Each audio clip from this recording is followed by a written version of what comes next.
Buenos días. Siguiendo con las actividades previstas de nuestro workshop, hoy vamos a dar comienzo a la exposición de trabajos. ¿Hay algún micrófono abierto? Sí, hay alguien.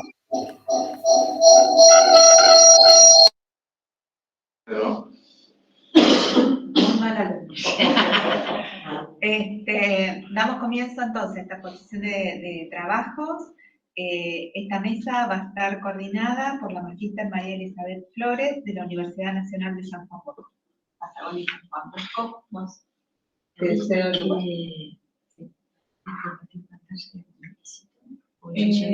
No, ellos pueden compartir pantalla como han hecho siempre, lo único que vamos a mutear acá cuando yo. Perfecto. Y desmutear. Y la mentira hecha. ¿Sí? Bueno, vamos a dar comienzo a la exposición de los trabajos correspondientes al eje A, diseño de escenarios digitales.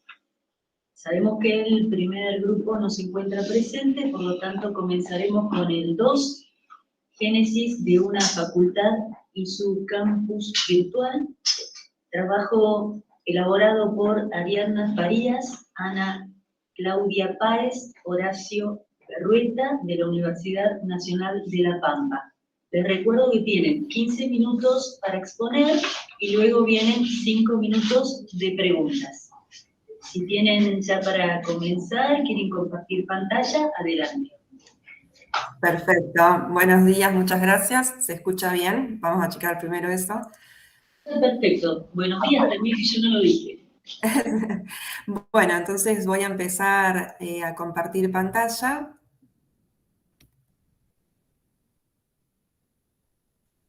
Seguramente ya se está viendo y bueno, ya fuimos presentados, pertenecemos a la Facultad de Ciencias de la Salud de la Universidad Nacional de La Pampa. Muchas gracias en principio por la oportunidad y poder compartir la experiencia que hoy traemos, que tiene que ver con el inicio de la facultad y el inicio del campus virtual de la facultad. Voy a comenzar haciendo uso de la palabra y luego le voy a pasar a mis compañeros para que puedan también compartir. Nosotras y nosotros en esta oportunidad venimos a contarles, como decía, cómo inició la Facultad de Ciencias de la Salud, qué plataforma decidimos implementar para poder generar nuestro entorno virtual de aprendizaje. Y para iniciar esto nos hemos posicionado pedagógica y políticamente en los paradigmas actuales sobre los escenarios digitales, en los cuales nos encontramos que la tradicional presencialidad se ve complementada, se ve interpelada y hasta se puede ver potenciada, y que en el marco de la Universidad Nacional de La Pampa, los escenarios digitales ya están dispuestos, ya están configurados, ya vienen siendo implementados para poder acompañar las distintas ofertas académicas que tiene la universidad. En ese sentido, queremos contarles un poquito cómo definimos cuestiones de diseño, cómo pudimos hacer migraciones de aulas virtuales que estaban funcionando en otros entornos y focalizar un poco, bueno, cuáles fueron los desafíos y qué logros pudimos alcanzar hasta el momento. Para eso, primero, como modo de introducción, les vamos a contar que la Facultad de Ciencias de la Salud se crea en el ámbito nacional de la Universidad de La Pampa el 12 de abril de este año, cuando se realiza una asamblea universitaria, que sabrán que es un evento no tan frecuente, que se justifica cuando hay que hacer alguna modificación importante, sobre todo en el estatuto, como era este caso, modificarlo para crear la facultad. Pero antes de eso, desde el año 2021 y hasta este año, estaba funcionando el Departamento de Interfacultades de Ciencias de la Salud, que como lo indica el nombre, tenía la intervención de 2 facultades y de rectorado. Y en el marco de ese departamento se comenzaron a realizar distintas acciones que implicaron el uso de aulas virtuales y el diseño de estos entornos virtuales de enseñanza y aprendizaje. Por ejemplo, se realizaron capacitaciones a docentes Entonces, dentro del Moodle, del campus virtual del área de educación a distancia del rectorado, se creó un aula virtual con el nombre Sala Virtual de Profes o de Profesores, y desde ahí se compartieron materiales de estas capacitaciones que se brindaron. También se diseñó un trayecto abierto a la comunidad, denominado Salud Comunitaria, para formarse como operadores o operadoras sociocomunitarios, y en esta oferta también se consideró el acompañamiento de aulas virtuales. Y además de estas actividades concretas desde el departamento, dentro de la Universidad Nacional de La Pampa ya existía la carrera de enfermería, la licenciatura y la enfermería universitaria, que en principio estaban en la Facultad de Ciencias Exactas y Naturales, y a raíz de la creación de la Facu de Salud se transfieren. Estas carreras que se transfieren ya venían utilizando, incluso pre-pandemia, aulas virtuales, y tenían un dinamismo particular con las aulas. No solo las usan para las cursadas, sino también que había aulas virtuales que se involucran para exámenes finales, o aulas virtuales que tienen que ver con la organización o gestión de salas de biosimulación. Entonces, todo eso que ya estaba disponible, o que ya estaba circulando en todo lo que la facultad concentró como trayectos formativos de salud, debió migrarse, debió ser transferidos a un nuevo campus virtual que sea propio, ¿no? La elección de una plataforma, nosotros hemos trabajado con ciertos autores como Fernández, como Sánchez. La elección de una plataforma implica pensar en el destinatario que vamos a tener, en el uso que se le va a dar. Conocemos que una gran oferta de plataformas, no solo Moodle, sino Educativa, Classroom y varias más. Y si bien la mayoría se caracterizan por poder dar la posibilidad de que una institución educativa pueda compartir, pueda generar interacción, pueda establecer un medio de comunicación y pueda, digamos, gestionar espacios de enseñanza y aprendizaje, como decía, hay algunas que tienen características particulares que se apropian o que son más propias para un destinatario. En este caso elegimos Moodle porque en principio era la plataforma que ya venían usando en la carrera de enfermería, la que ya venían usando en el campus virtual de rectorado, y generar como un cambio de interfaz, un cambio de propuesta, un cambio de recorrido en el contexto de la creación de la nueva facultad no era lo más apropiado. Entonces fuimos por la misma plataforma, y desde ahí empezamos el proceso de diseño y el proceso de personalización de esta plataforma.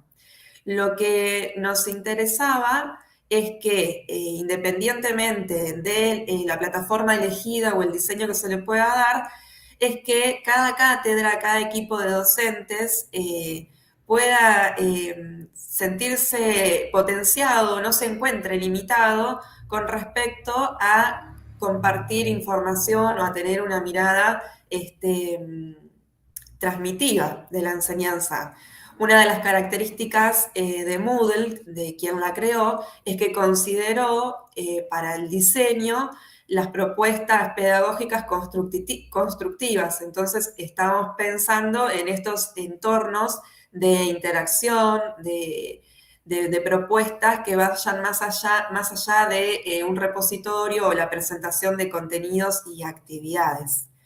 No obstante, sabemos que esto es una cuestión a trabajar con docentes, porque por más que la plataforma presente diversas herramientas, actividades, o incluso permita traer herramientas de otros entornos virtuales, la creencia docente o el diseño de la enseñanza que tenga el equipo de cátedra es lo que termina concretamente logrando que se utilicen ciertas herramientas o no.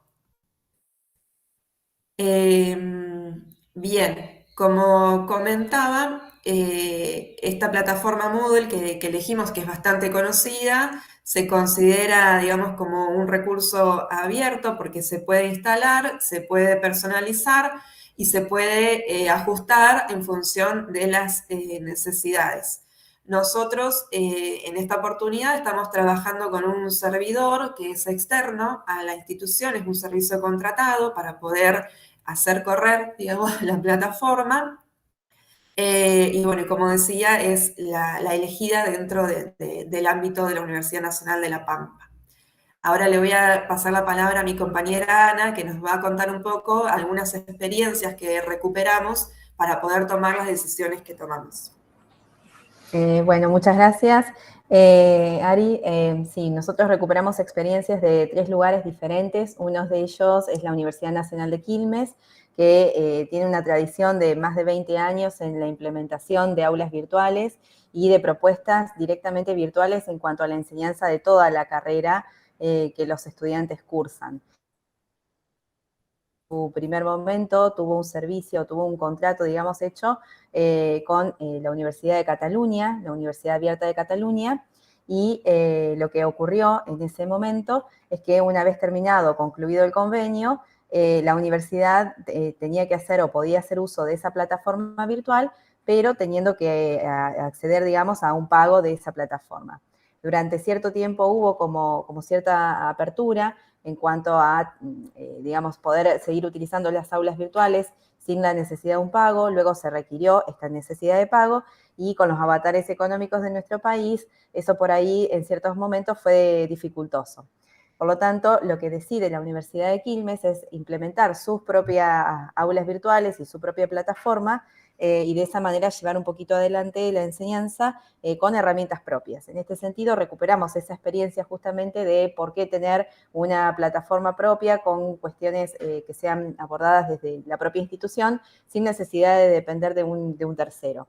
Lo que con el correr del tiempo sí tuvo que hacer la plataforma fue ajustarse a las condiciones de cursado de las distintas asignaturas. Los docentes y los estudiantes tienen integrados en la plataforma incluso el sistema de certificación, de llegada de analíticos y demás, porque bueno, toda la carrera es directamente virtual. Un segundo caso que nosotros también tomamos remite a la IPE de UNESCO, en donde en ese caso lo que hace la IPE es, a través de la plataforma virtual, gestionar no solamente cursos, sino una multiplicidad de propuestas que no necesariamente siempre remiten a cursos virtuales. Por lo tanto, ellos lo que tienen que hacer con esa plataforma es rediseñarla de manera constante a los efectos de poder, digamos, contribuir a lo que están necesitando. Y un tercer caso tiene que ver con Flaxo, en donde ellos tienen un equipo de trabajo integrado por contenidistas, integrado por las personas que llevan adelante la capacitación, también la gente que trabaja con el propio software de la plataforma virtual y realizan reuniones de manera cotidiana entre todo el equipo, con los distintos perfiles que tiene cada uno, de manera tal de poder ir haciendo aportes a este Moodle inicial que ellos tienen y brindando, digamos, todas esas herramientas al servicio de la plataforma. Nosotros tomamos un poquito de estas 3 experiencias como para tener en cuenta también qué necesitamos o en qué focalizarnos para la propia. En este sentido, nuestra propia experiencia, que se encuentra hasta en esa diapositiva, remite a este camino que tiene realizado el área, digamos, de educación a distancia y el área que depende del rectorado de nuestra universidad y la implementación de las distintas plataformas virtuales en cada una de las distintas unidades académicas. En este caso, lo que hace cada una de las unidades es tener su propia plataforma Moodle adaptada a una versión lo más nueva posible y a su vez teniendo en cuenta las características que esa propia institución tiene y adaptándola a las necesidades que cada una de las carreras tiene de esa propia facultad. Entonces, nuestra realidad es que nuestros estudiantes en un primer año, ¿sí? Son son carreras numerosas, es una sola carrera, pero es una carrera muy numerosa que contempla alrededor de 350 estudiantes solamente en primer año de manera activa, o sea, cursantes de primer año de manera activa.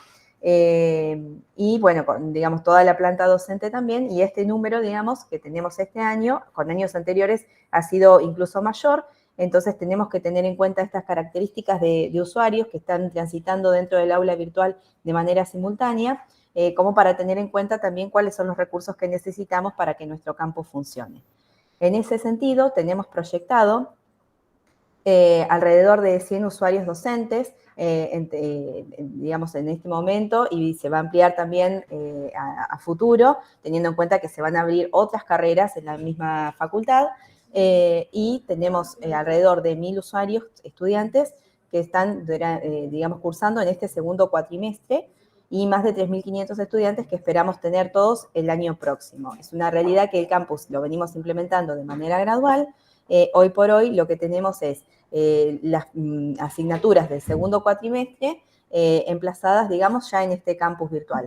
Las asignaturas que son del primer cuatrimestre todavía no se han mudado del campus virtual de la Facultad de Ciencias Exactas, y tampoco se han mudado las asignaturas que son anuales, ¿sí? Entendiendo de que si mudamos esas asignaturas anuales, estaríamos interrumpiendo por ahí los procesos que los estudiantes y docentes ya han empezado a hacer en la otra aula virtual que comenzaron a utilizar este año. En ese sentido, contamos en el momento con 33 aulas virtuales que están migradas desde el otro campus virtual, que era el de la Facultad de Ciencias Exactas, y bueno, en esas aulas virtuales tenemos características de tomado de examen de manera simultánea a los estudiantes que se encuentran en ese año cursando. Muchas veces ese número asciende hasta 400 personas rindiendo de manera simultánea, así que eso es algo que nosotros tenemos que prestar atención y tenemos que tener en cuenta.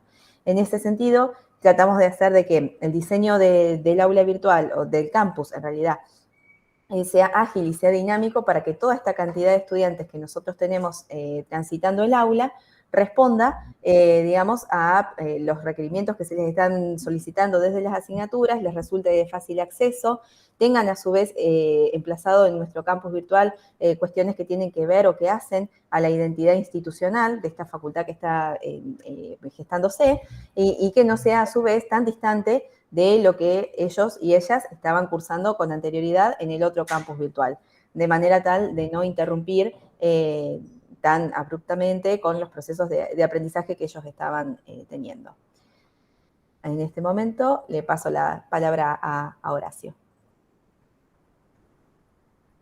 Buenos días, ¿qué tal? Voy a hablar un poquito de lo que fue el proceso de implementación. ¿Se escucha bien? ¿Sí? Por las dudas preguntas. Ah, porque este micrófono a veces no quiere saber. Bueno, un poco lo que... ¿Cómo? Horacio, era recordarte el tiempo. Estamos casi en el tiempo, te queda un minuto. A ver si podés hacer una síntesis. Lo hago rápido entonces. Lo que les quería contar es cómo hicimos el proceso de implementación de este campus. Lo primero fue elegir el servidor en que lo íbamos a hacer, y eso es con una cuenta que depende de la cantidad de alumnos que tengamos, conectados simultáneamente. Vamos a elegir los megas de RAM y todas estas cosas técnicas que tienen los servidores. Está manejado a través de un cPanel que nos permite administrar mejor la base de datos. Y bueno, entonces con la cantidad de estudiantes que teníamos estimadas a estar en simultáneo, por ahora están dando todo bien y funciona como tiene que funcionar de acuerdo a la documentación del Moodle, ¿cierto? Lo personalizamos a través de un tema que se llama Mu, que se puede personalizar bastante, esa parte está buenísima. Y bueno, después lo que tenemos, ahí puso Ariana las fotitos. Estas fotos son todas por política, son de la facultad. Los iconos también son todos creados, no son, digamos, de material Google ni nada de eso, sino que son creados para la facultad a través de los diseñadores gráficos que tenemos ahí. Y bueno, no, resumido es eso. Sí. Para cumplir con el tiempo, gracias. Está bien, está bien. Y bueno, pasamos a preguntas, entre ustedes mismos si están ahí, y si alguno de los que está conectados quieren hacer preguntas al respecto, tenemos los 5 minutos de preguntitas.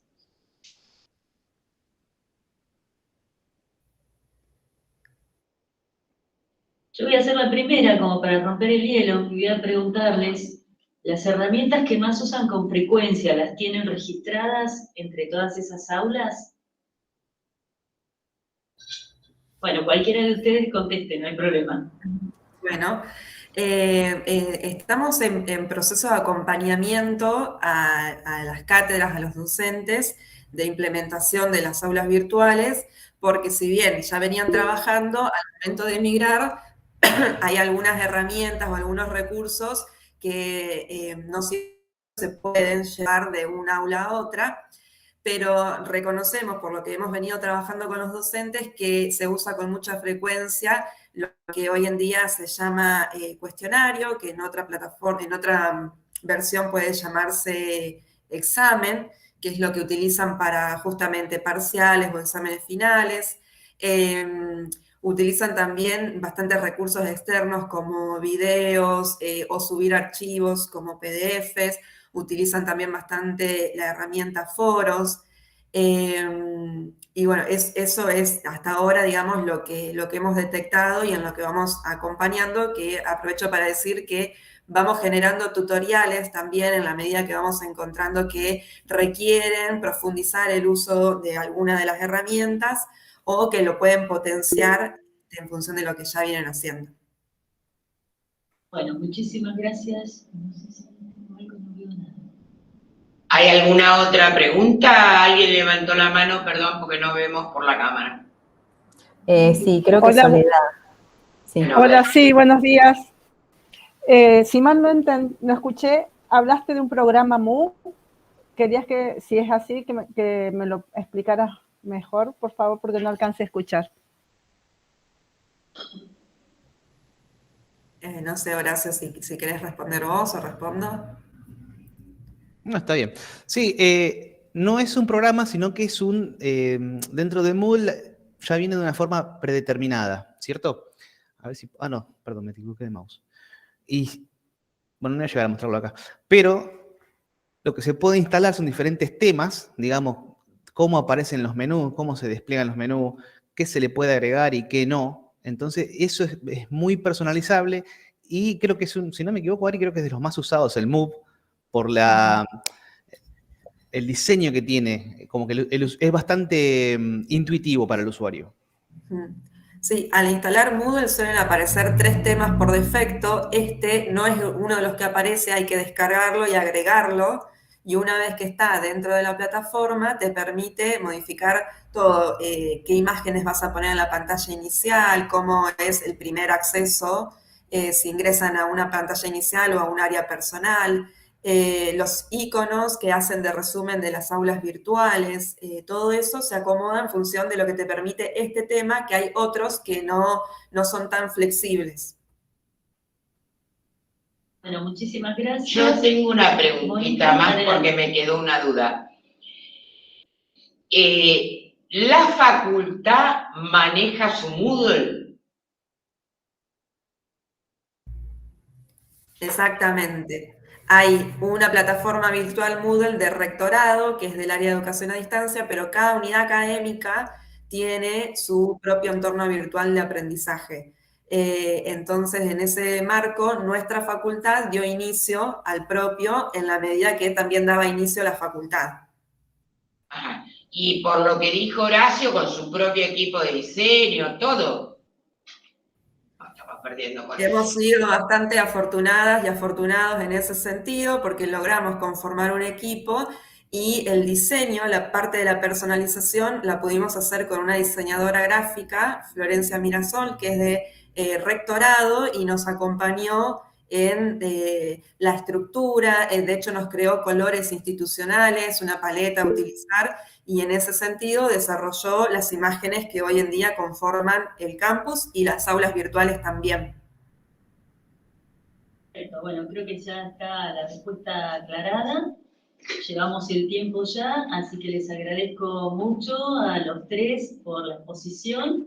Han sido muy claros y pasamos al siguiente grupo, que es el diseño de una propuesta, escenarios híbridos en la enseñanza de la historia y las ciencias sociales mediados por tecnologías digitales. Estamos bien, estamos en el tercero porque el primero no estuvo. y corresponde la exposición a María Alejandra Figueroa de la Universidad Nacional de Cuyo. ¿Estás ahí, María Alejandra? Sí, estoy aquí. Muy buenos días para todos.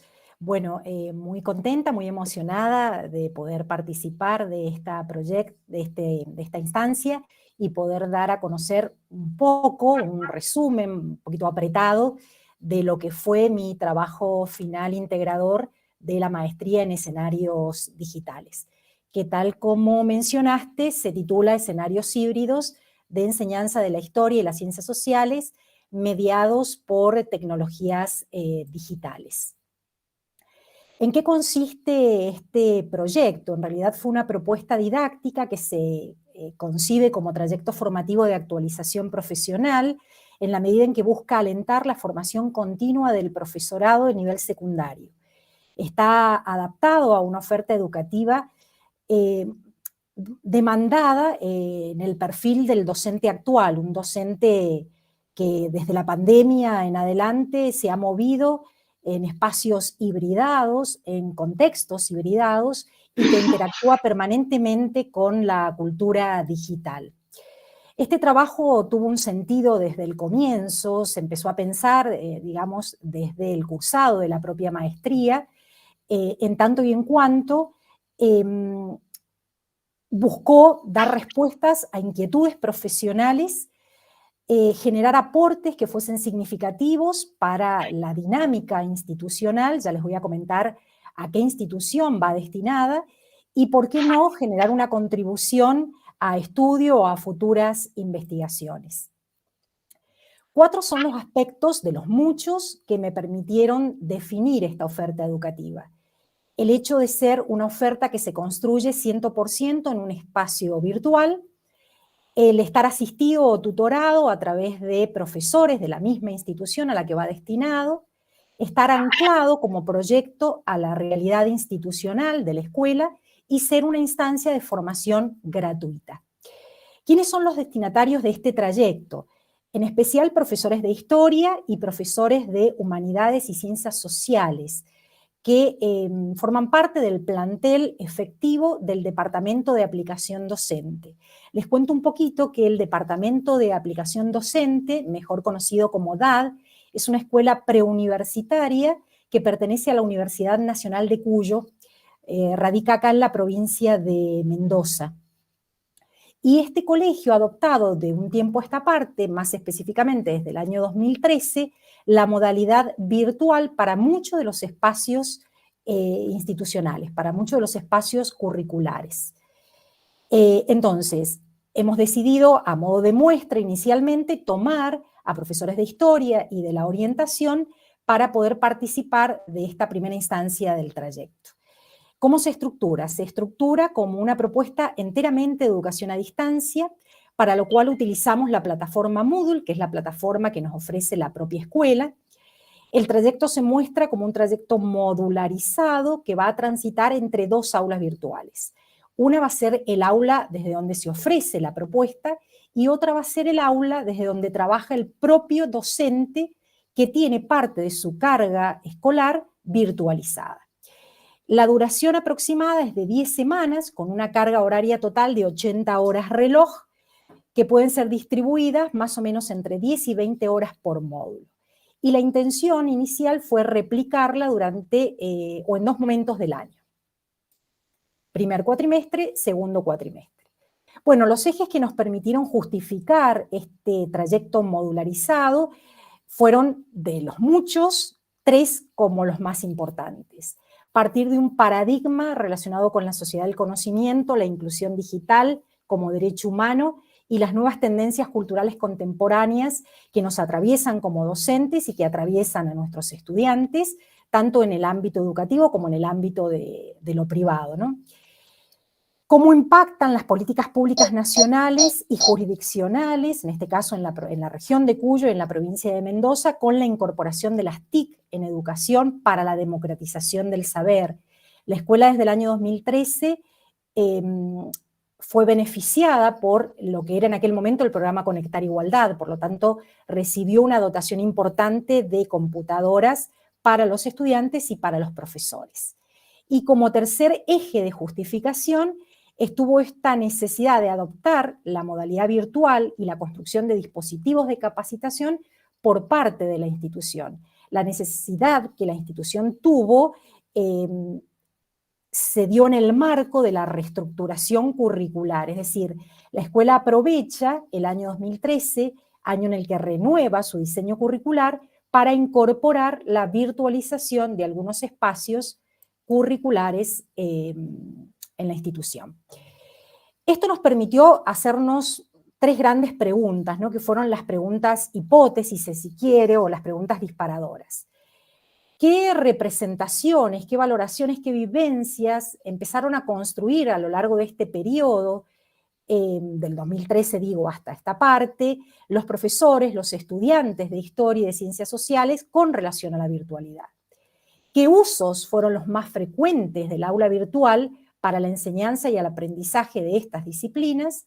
Y si podrá o no la virtualidad, de acuerdo a esas representaciones y valoraciones, darle significado, darle un nuevo significado a la enseñanza y al aprendizaje de la historia en particular y de las ciencias sociales en general. Estas tres grandes preguntas nos permitieron construir un dispositivo diagnóstico que se aplicó en el primer semestre del año 2019, es decir, previo a la pandemia, y en el marco de las exigencias de uno de los espacios curriculares de la maestría, denominado Práctica 1. Se diseñó diferentes tipos de instrumentos, de tipo cualitativos y cuantitativos, que fueron desde entrevistas presenciales y entrevistas online a estudiantes y a docentes, y se hizo a partir de una muestra que consistió en entrevistar a 10 profesores de historia. Muchos de los profesores de historia también tienen espacios en la orientación de humanidades y de ciencias sociales, por lo cual los incorporamos en la selección. A la profesora coordinadora del área y a una muestra de 64 estudiantes de 2 cursos de historia, de cuarto año, Historia 4, como se denomina en el diseño curricular. Pero además se hizo una observación de campo relacionada con un relevamiento de 10 aulas virtuales. En ellas se miraron cuáles fueron los criterios de diseño, qué recursos se utilizaron y qué se implementó, qué actividades se implementaron para trabajar con esos recursos. Bueno, el relevamiento fue riquísimo, nos arrojó muchísima información, pero a los efectos de esta ponencia he seleccionado 3. Una de ellas fue el hecho de entender que los docentes hacían solamente un uso efectivo de las aulas virtuales, es decir, un uso que rayaba en lo meramente instrumental, que el entorno virtual no se percibía como una ecología de aprendizaje, según la categoría trabajada por Jordi Adel, y que las prácticas no dejaban de ser en el fondo prácticas transmisivas, tradicionales, que escasamente se diferenciaban de aquellas prácticas que el docente podía realizar en el aula física, es decir, en el aula y en el entorno presencial.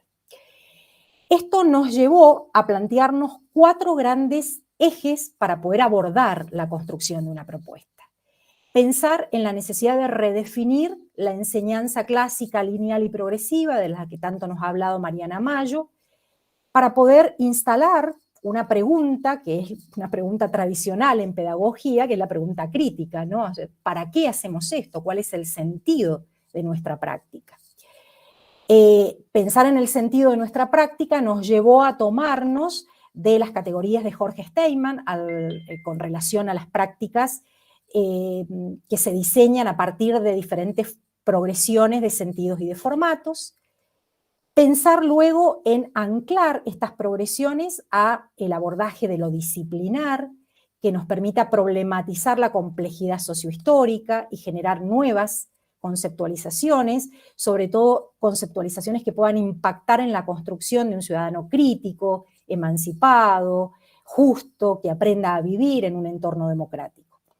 Y por último, pensar que todo esto se iba a poder realizar en la medida en que pensamos el entramado de la tecnología desde una mirada genuina, es decir, desde una inclusión genuina, que pudiese darle sentido a nuestra práctica y que pudiese de alguna manera reconcebirla, ya no solo para un escenario virtual, para un escenario de enseñanza a distancia, sino también para un escenario de enseñanza híbrida. Acá surge la idea de lo alternativo y lo posible, ¿no? Cómo trabajar lo presencial y lo virtual en forma conjunta y mirar un tercer escenario de esa conjunción, que es un escenario visto como un territorio. Esto de acuerdo a la categoría de Fabio Tarasou y de lo que nos ofrece en estos momentos la Flaxo, ¿no? Dentro de los objetivos iniciales que nos planteamos estuvo la necesidad de pensar en consolidar en el docente la idea de aula virtual y a partir de ella de un nuevo escenario, de un escenario digital inédito. En esto la pandemia contribuyó muchísimo para, digamos, la apropiación, el calado profundo de esta idea. Ofrecer al docente insumos teóricos, insumos prácticos para que pueda construir esta mirada innovadora, acompañar al docente en esta apropiación técnico-pedagógica, brindar a la institución los resultados del trayecto de capacitación a fin de repensar otras posibilidades con relación al mismo grupo o, por qué no, hacerlo extensivo al resto de la escuela. Y si nos vamos más a lo específico, cómo impacta la manipulación de estas nuevas herramientas y la creación de esos materiales digitales para la enseñanza de la especificidad de las ciencias.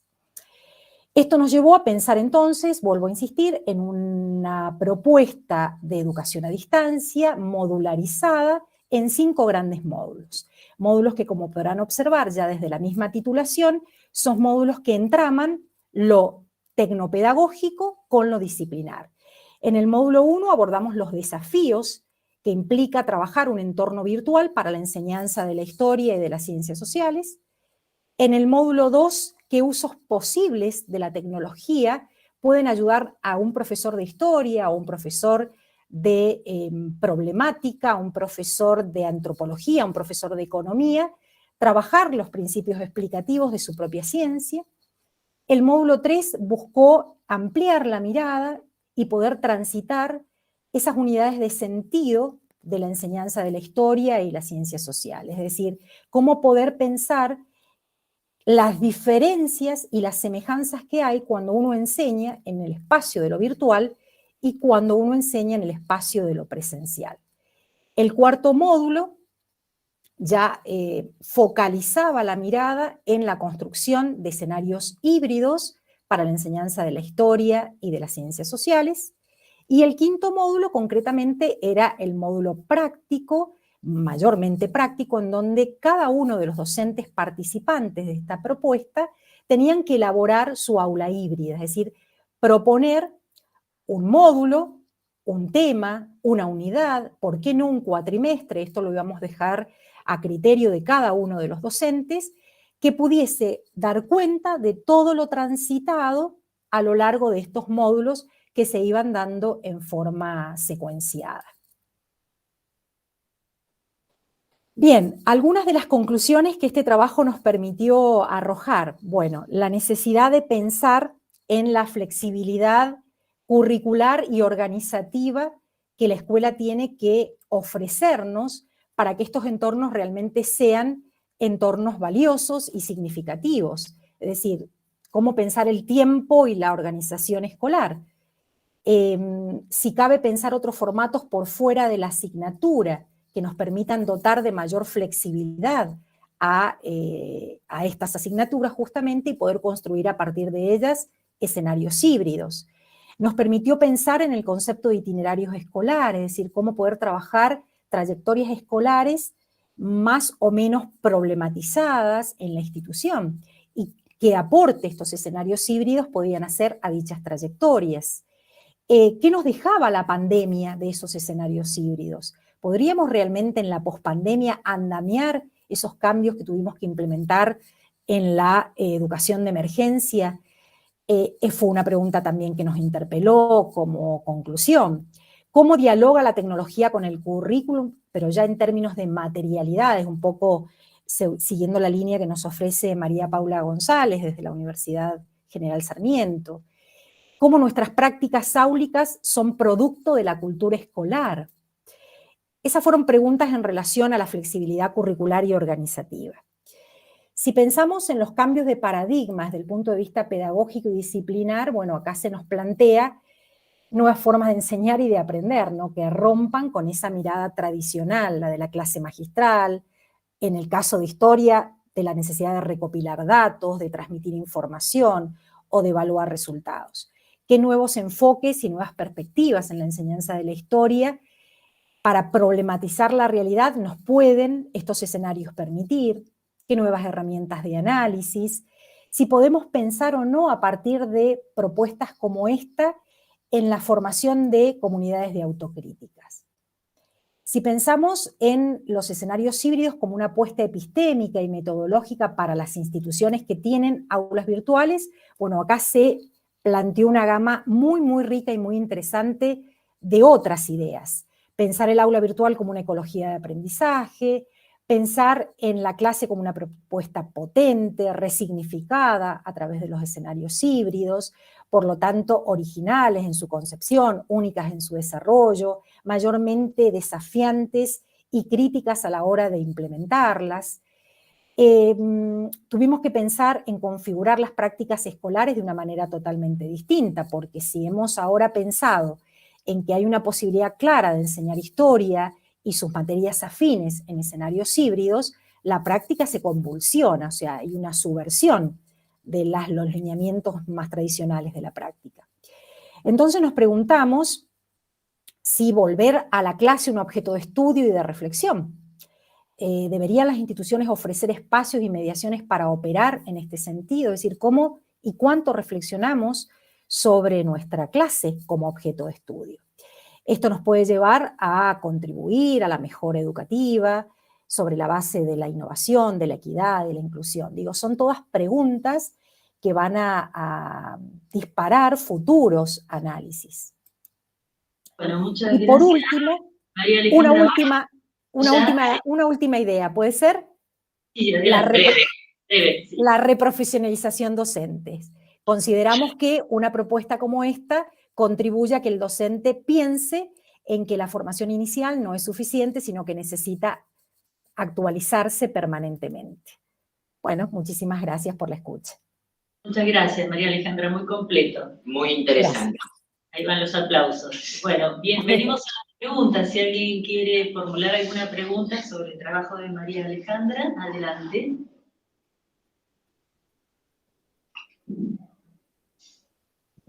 No, fue muy clara, la verdad, muy bien. Muy bien. Bueno, muchísimas gracias. Quería una sola pregunta. Vos decís que tomás una muestra de 10 aulas para el desarrollo de toda la elaboración del trabajo. ¿Sobre qué cantidad total de aulas tomaste esas 10? Sobre un total de 15, en realidad. Muy bien. Una muestra muy grande. Una muestra muy grande, era justo lo que quería saber. Sí, porque como decía anteriormente, hay docentes de historia que a su vez también son docentes de esos otros espacios curriculares que forman parte de la modalidad. El docente de historia también es docente en, por ejemplo, uno de los espacios, problemática política y social de historia de Mendoza, o política, ciudadanía y trabajo. Entonces, al ser afines, tomamos una que nos sirva de muestra. Perfecto, muchísimas gracias, María Alejandra. Si De nada, no hay un más gusto. preguntas, cerramos tu espacio y pasamos al siguiente. Muchas gracias. Gracias, María Alejandra. Diseño de una propuesta pedagógica que fomente la creatividad y la innovación mediada por TIC. Trabajo presentado por María Soledad Martínez Ponce y César Augusto Alejandro Brandolín de la Universidad Nacional de la Patagonia San Juan Bosco. Adelante ustedes. Hola, buenos días. Buenos días. Buen día, buen día.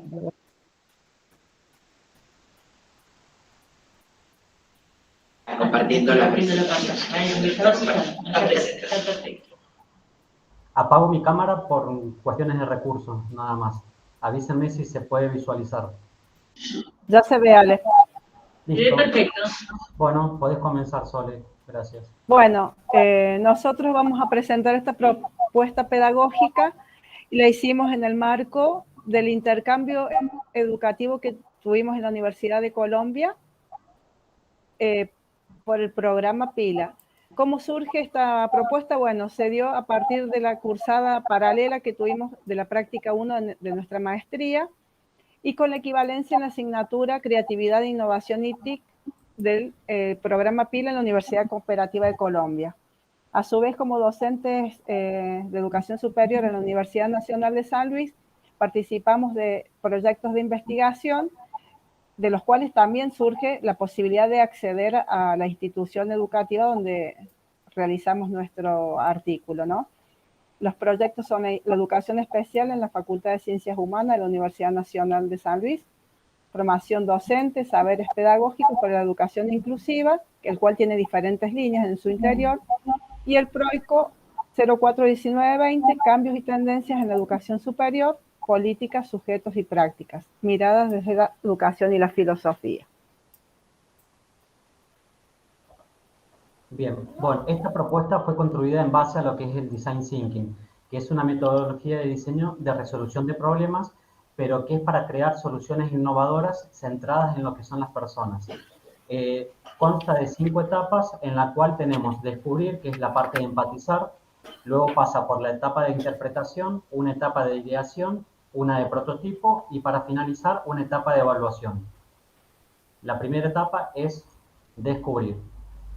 O sea, ponerse en los pies del otro. Acá en esta instancia concurrimos a la Escuela Cristiana Evangélica de la ciudad de San Luis, que es una institución privada, de gestión privada, que recibe subvención del gobierno. Tiene una cosmovisión cristiana y que incorpora en su proyecto todo lo que es el paradigma de derechos humanos, educación inclusiva y cuya orientación es en informática. En relación a las cuestiones informáticas, tiene una sala de informática y toda la institución está actualizada y tiene infraestructura en relación a lo tecnológico, en relación al equipamiento como Wi-Fi y redes de fibra óptica para solventar, digamos, la demanda tanto de estudiantes como de los docentes. Bien, pasando a la etapa de interpretación, lo que buscamos es interpretar el problema. Entonces, desde la institución, lo que se solicitó eran asesores externos con formación en informática para poder realizar una evaluación de los espacios curriculares y vimos que requerían profesionales específicos del campo, por lo cual hicimos un relevamiento a través de entrevistas y encuestas tanto a personal directivo, docentes y estudiantes, y surgió esta pregunta: ¿cómo innovar en los procesos de enseñanza mediante tecnologías digitales que favorezcan el uso instrumental y epistémico? Entonces, a raíz de esta problemática, o sea, esta necesidad, vimos que es muy necesario modificar algunos aspectos de los contenidos de la asignatura. El desarrollo de aplicaciones incorporando, ampliando y modificando el uso y la enseñanza que se hace de las tecnologías digitales. De esta manera se advierte la necesidad de enseñar el uso instrumental de las aplicaciones, las herramientas y los programas en relación al uso social y personal de los estudiantes, en virtud de que esta escuela, como bien dijo mi compañera recién, tiene su orientación en informática. Pasamos a la etapa de idear.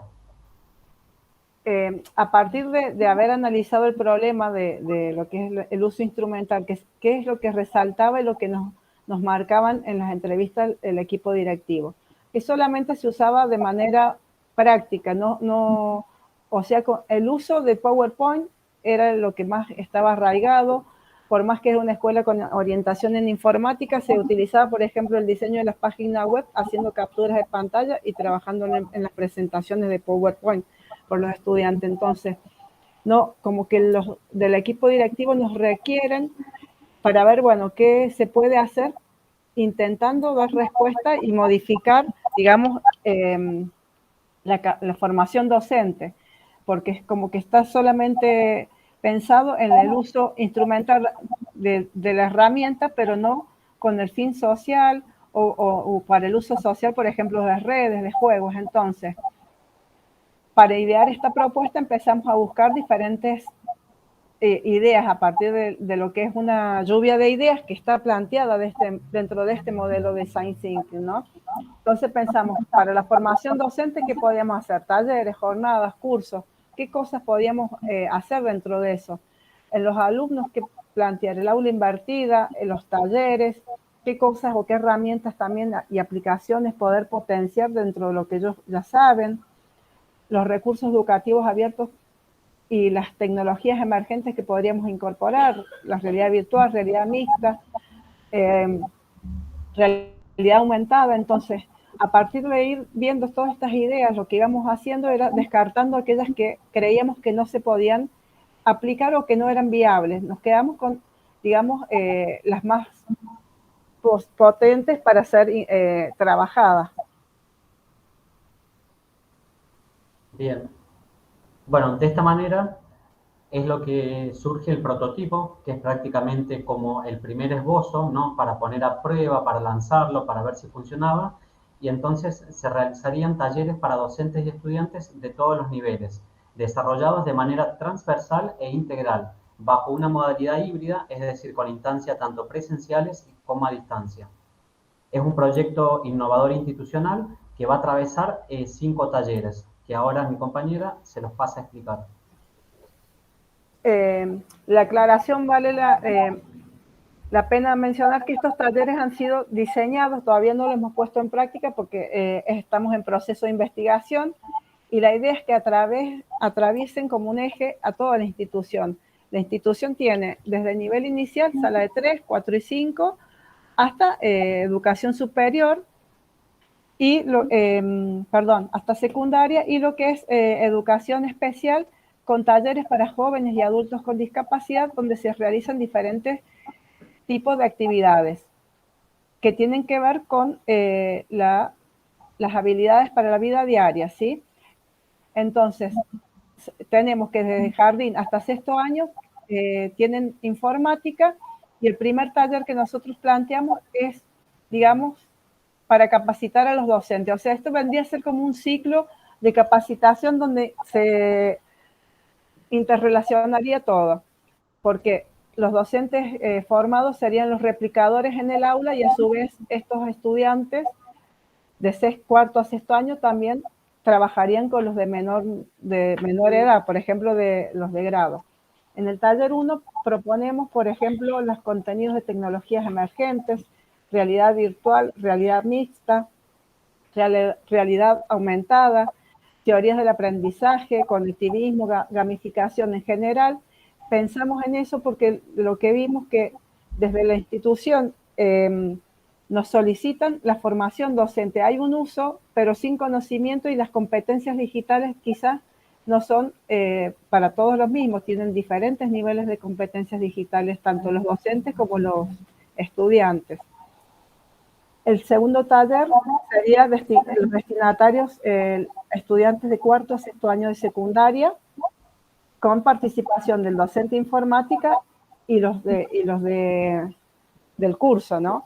También se trabajarían todas estas cuestiones de realidad aumentada, gamificación, pero ¿qué se va a ir haciendo acá?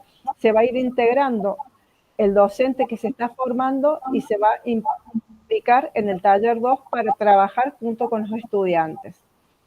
En el taller 3 también se da lo mismo, pero sería alumnos que se van a formar de primero a tercer año y donde trabajarían con los estudiantes de primaria.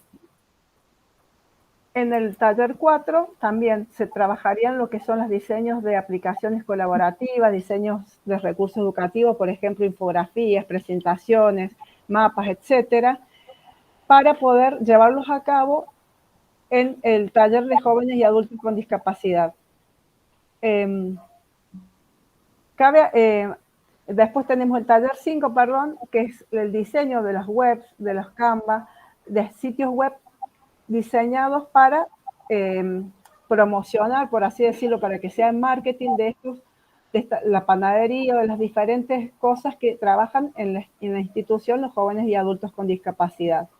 Tenemos que tener en cuenta que incorporamos todo porque la institución plantea la educación inclusiva, está destinada a cualquier persona, ¿sí? No con discapacidad exclusivamente. Y se planteó también la necesidad de trabajar fuertemente en estos contenidos con todos los estudiantes porque han recibido sus computadoras en secundaria, tablets en la primaria, y no tienen conocimientos todavía de cómo utilizarlo. Entonces pensamos que sería una estrategia posible de realizar mediante la capacitación de todos los docentes y como un eje transversal en toda la institución. Bien. Bueno, algunos de los ejemplos de aplicaciones que pueden llegar a usarse son como los que hemos ido aprendiendo a través del recorrido de esta maestría. Y por ejemplo tenemos CITES INVR, que son aplicaciones móviles para dispositivos móviles como celulares, donde permiten visualizar muestras de museo, guías turísticos y todo eso. Después tenemos ejemplos de trabajos con gamificación, por ejemplo con el mismo Genially, se pueden utilizar distintos cuestionarios, quiz, donde uno puede hacerlo de manera gamificada para entretener a los estudiantes. Y después, algo muy importante es, por ejemplo, esta aplicación que es para Aumenta tu Autor, que es para trabajar en la realidad aumentada, o Dance Reality, por ejemplo, que es para aprender pasos de baile, que puede servir para docentes de música o para entretener, jugar y explicar prácticamente en qué consisten todas estas tecnologías emergentes que se mencionaron anteriormente en los diversos talleres. Después les vamos a compartir esta presentación para que puedan acceder, cualquier cosa, ver un poco los videitos y recorrerlos. Por último, vamos a la etapa final. Bueno, estaba por decir de qué pasara. En relación a la evaluación, ¿qué pensamos nosotros? Hacer encuestas de satisfacción respecto a lo que aprendió cada uno de los talleres. Ampliar los formularios que realizamos para estudiantes y llevarlos a cabo con los docentes. ¿Para qué? Tomar en cuenta todas las retroalimentaciones, los comentarios, sugerencias respecto a las experiencias que han tenido en el uso de las tecnologías digitales. Nosotros rescatamos que este intercambio, más allá del diseño que hemos llevado a cabo y todavía no lo ponemos en práctica, rescatamos el intercambio que se hizo con la Universidad Cooperativa de Colombia porque nos posibilitó ver las 1000 formas que tenemos de aprender y diferentes plataformas, estrategias, compartir con otros colegas.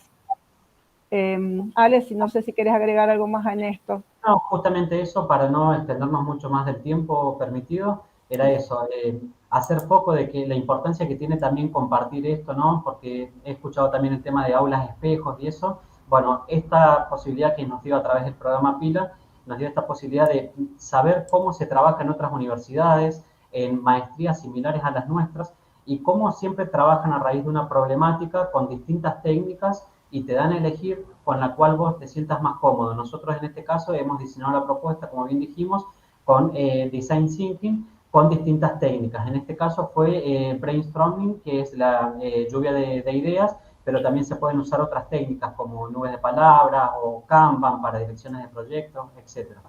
Así que bueno, eso sería todo. De todas maneras, muchas gracias. Si tienen algunas preguntas, también les hemos dejado bibliografía a la que pueden acceder y un glosario quizás para los términos elementales.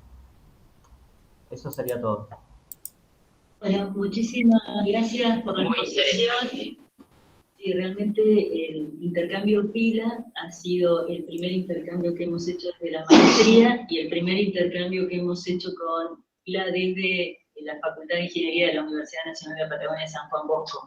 Un desafío que no sabíamos cómo podía terminar, sabíamos que empezaba, pero bueno, evidentemente ha sido valioso para ustedes y que lo presenten acá es valioso para que todos los demás se animen a participar de estas propuestas, de las aulas espejo, de cualquier otras alternativas que nos permitan vincularnos con colegas de otras universidades, de otros países, para ver qué propuestas tienen y compartir lo que nosotros ya conocemos desde nuestras instituciones. Así que muchas gracias. Yo tengo una sola recomendación, más que recomendación, duda, pregunta.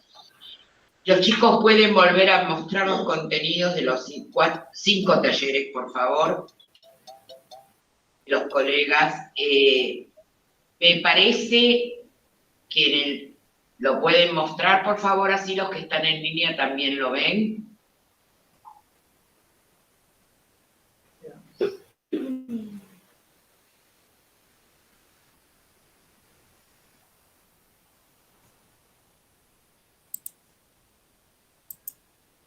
¿Se escucha?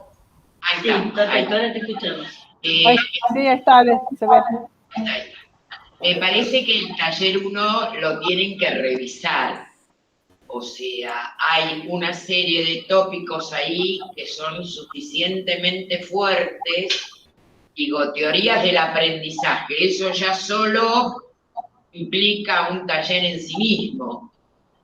Conectivismo, eso ya, digo, entonces ahí tienen que reformular un poco la asignación de temas, tal vez las cuestiones de teoría sobre tecnologías emergentes que ustedes se plantearon ahí, las pueden incluir en los otros talleres y hacer ahí como una selección de lo que realmente queda en ese primer taller, porque es demasiado pesado para un primer taller. Sí, nosotros a medida que íbamos avanzando, ¿no? y viendo las exposiciones de los compañeros, el taller, más que taller 1, debería ser como módulos, porque la propuesta no es en un mes, sino que a lo largo de todo el año, ¿no? Entonces, quizás el taller 1, por denominarlo así, nosotros pusimos el trabajo que tienen más de un encuentro, porque en un encuentro imposible. Revisen contenidos. Sí, está buena. Muchísimas gracias por la indicación, porque nos sirve para mejorar. Totalmente de acuerdo, así que muchas gracias por esa observación y bueno, lo vamos a contemplar seguramente. Bueno, muchas Aparte gracias. está en modificación y en trabajo. Por eso vale el comentario, porque así lo mejor. Sí, yo me quedé con una pregunta respecto al tema de discapacidad.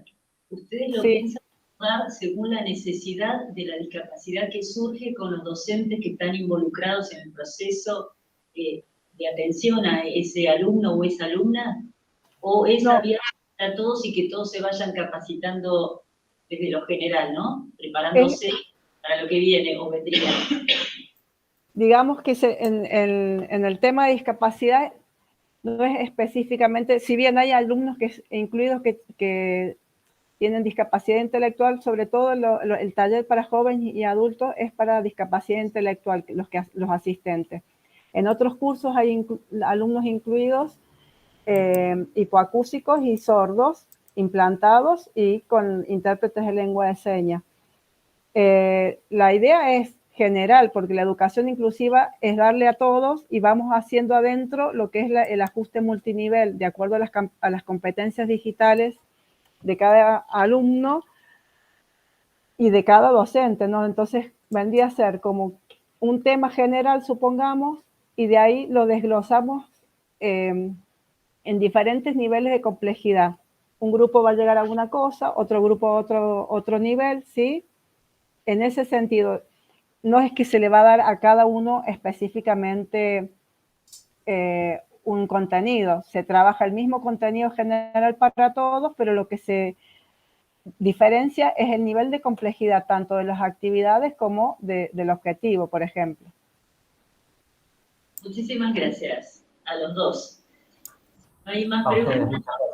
Pasamos al siguiente trabajo, que es el entorno personal de aprendizaje de los alumnos avanzados de la carrera de medicina, que lo presenta José Alberto Acevedo y Ricardo Vicentín de la Universidad Nacional de Comahue. Ese trabajo es mío. ¿Es que el micrófono lo toma bien? Si no, acércate si querés. Supongo que sí. A ver si el micrófono sí. Habría que preguntar si me escuchan bien. A ellos habría que... ¿Lo escuchan bien ustedes? ¿Se escucha bien ahí? Gracias. Sí, se escucha bien. Bueno, vamos a compartir pantalla. Y vamos a comenzar con la presentación. En realidad esto surgió con las primeras actividades de la maestría. Cuando escuchamos el tema del entorno personal del aprendizaje. El contenido de esta presentación fue publicado en una revista española de educación en ciencias de la salud. Es una revista que anda entre el cuartil 3, cuartil 4, según los años por el factor de impacto, pero es una publicación que es muy usada por docentes de medicina. Bien, el PLE. Esta fue mi primera aproximación. Y fue la primera vez que escuchábamos un conjunto de herramientas, fuentes de información, conexiones y actividades que cada persona utiliza para aprender. Esto fue en las primeras unidades de la maestría, y la cara de ese monito era yo, en realidad, que era la primera vez que yo había escuchado ese término. Pero sin darnos cuenta, ya veníamos usando, sobre todo post-pandemia, esto del entorno personal de aprendizaje, que son las herramientas que uno usa para informarse, las relaciones que establece con esa información, las personas que le sirven de referencia, las conexiones que establecen y los mecanismos que usa para reelaborar la información y reconstruirla, esto, digamos, para beneficio individual y colectivo. Y valga de ejemplo, y perdón por la autorreferencia, pero mi PLE al inicio de la maestría, en el cuadrado superior del lado izquierdo, donde todas las herramientas que usábamos eran básicamente las que usábamos todos los que estamos interesados en la docencia y el uso de herramientas virtuales, pero fíjense cómo se amplió, sobre todo en lo que tiene que ver con el crear y el diseñar, y el tema de compartir y comunicar. Obviamente todas estas son herramientas que uno aprende a usar, y no es que domine estrictamente, pero uno como que se empieza a defender en el uso de herramientas digitales de una manera distinta. Ahora bien, no tenemos, obviamente, en lo que hace a la contextualización de la información, no tenemos cifras propias, y esto fue uno de los objetivos del presente trabajo, que fue conocer las preferencias en el uso de las herramientas y recursos digitales de los alumnos avanzados de la Facultad de Ciencias Médicas de la Universidad Nacional de Comahue, donde yo me desempeño como docente en dos asignaturas. Una es en la etapa de grado, en lo que es la enseñanza de la cirugía, y otra es como tutor docente de cirugía en los alumnos que cursan la PFO, que ahora vamos a explicar bien qué es la PFO. Consistió en una respuesta voluntaria a un cuestionario de Google, y la población en estudio fueron los alumnos que cursaban la PFO durante el ciclo 2023. La PFO es la práctica final obligatoria y tiene una particularidad. Son todos los alumnos que han cursado toda la carrera, han rendido todas las materias y entran en lo que antes incluso se llamaba el ciclo de síntesis.